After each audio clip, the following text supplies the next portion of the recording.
Welcome into Paul Catalina's Top 5, presented to you every day by our good friends at Texas Beef House. Use our code SICK'EM10. In honor of President Joe Biden stepping away from the presidential race, we thought that we would do a top 5 of top 5 people also too old to do their jobs. And I want to preface this by saying this is all in good fun.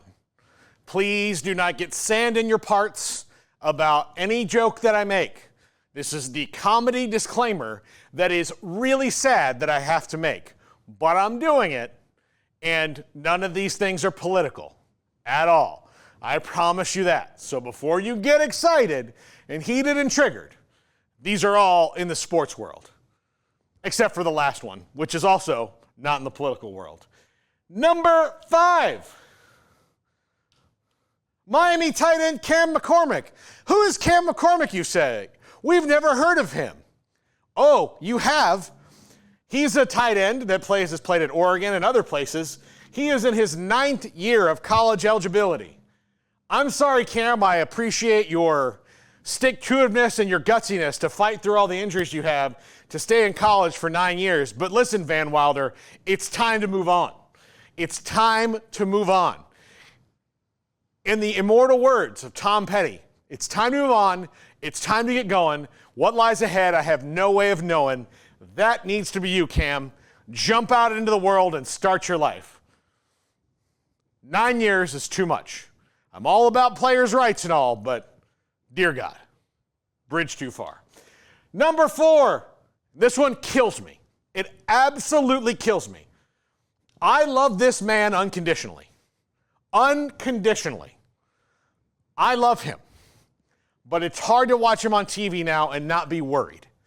And so I know he's bounced back from his stroke very well, like health-wise overall. But eventually, again, Lee Corso is going to have to retire, and I hate that we have to see that day. But not so fast, my friend. He is not as fast as he used to be. And that was his strength. That was the thing about Lee Corso, and that's the hardest thing to see is he was so quick on his feet. And he's just not able to do that anymore. But yes, Lee Corso, and I think that's going to be kind of Nick Saban's spot eventually. Saban is funnier than people give him credit for, but nobody will ever be Lee Corso. This is as irreplaceable a television person as ever there was on sports TV. I mean, he is in that category of you're just not going to have another one like him. Number 3, Jerry Jones.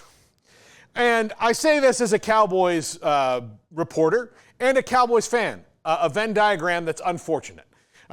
You'd like to be able to separate the two. Unfortunately for me, I can't. What I will tell you is when most people get towards the end run, and I have a theory on this. Look, Jerry is in his 80s. He has billions of dollars. People who are that old and have that much money, their bouts with mortality are not necessarily like ours. So I'm sure there's part of Jerry that thinks he's never going to die. And then there's the part that thinks that eventually, yes, everybody's time is up. And that part's the reality part. He has not reacted in a way with the Cowboys yet that suggests that he's willing to pull out all the stops so he sees one more before he's on to the next event.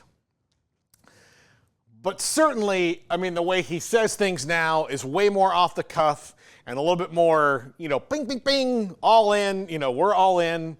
So, yeah, I don't know. I just think that it's time for the younger Joneses to do things. And look, the younger Joneses do more things, but it's probably long past time for Jerry's influence to be shrunk in that organization and just do things differently. And I will say this, Jerry Jones has done a lot more for the NFL and for the Cowboys and all this than people do give him credit for, and he deserves that, but let's face it, 80 years old and plus and all in this, it's just not the best time. He should be able to relax and watch them win.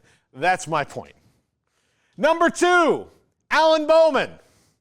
And look, I understand, Oklahoma State fans. You're going to say right off, what about Cam Rising?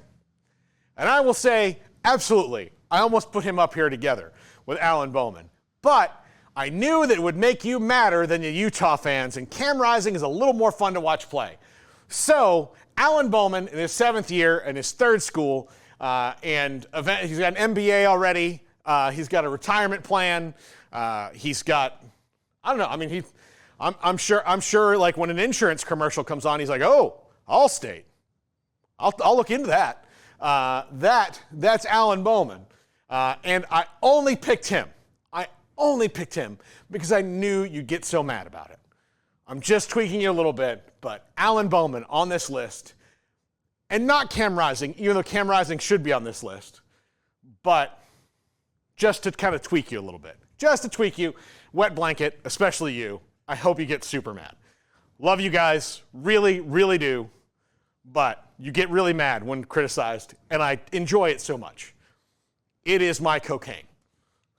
Number 1, Harrison Ford. I know they say this for one Harrison Ford rule. Again, another person, as a lifelong nerd, geek, dweeb, whatever you want to say, I love unconditionally. This is a picture of a digitally de-aged Harrison Ford in the first part of the latest Indiana Jones movie. That was the best part of the latest Indiana Jones movie because it made me very nostalgic. And look, this is great technology. But after this is an 80-year-old Harrison Ford. I almost said Gerald Ford. Almost said Gerald Ford. Almost the same. Harrison Ford, running around doing Indiana Jones things, and let's face it, Indy should have been enjoying his retirement by this point and not, chasing after the dial of destiny or whatever it was. I actually did thoroughly enjoy the movie, but the last 2 Indiana Jones movies, he's just felt older to me. And when he runs, I'm impressed that he's in that good a shape, but he shouldn't be running at 80 years old. Bottom line.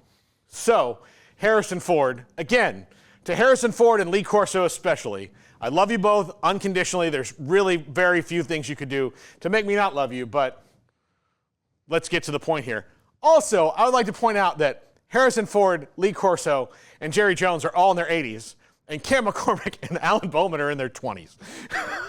There's a gap. There's a gap, and I understand that. I recognize it. I see it. I hope you all enjoyed this and had a good laugh. We are in weird times in our country, and I really just want people to have a chuckle. That's all.